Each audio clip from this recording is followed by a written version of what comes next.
What's going on, mi gente? Louie the Boiler Man here. Guys, we're in Bolden, New York. We're working on a Noritz Tankless water heater. You guys can see we're working on a model number NR981 SV.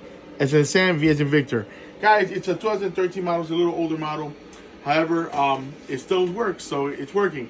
So we did get a call today because they were having some issues, and they're having issues, and they're getting an error code. The error code is number 12. So we looked it up, and the error code is just basically saying that the igniter in the flame rod sensor is starting to fail.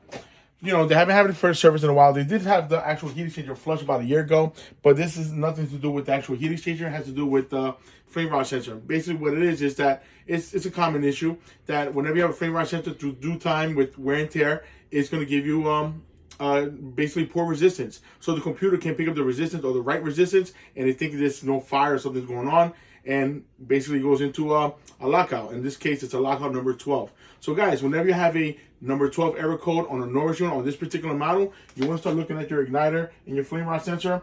A fast fix for us is basically just clean it with something or abrasive. It could be a Brillo pad, it could be sandpaper. We clean it up.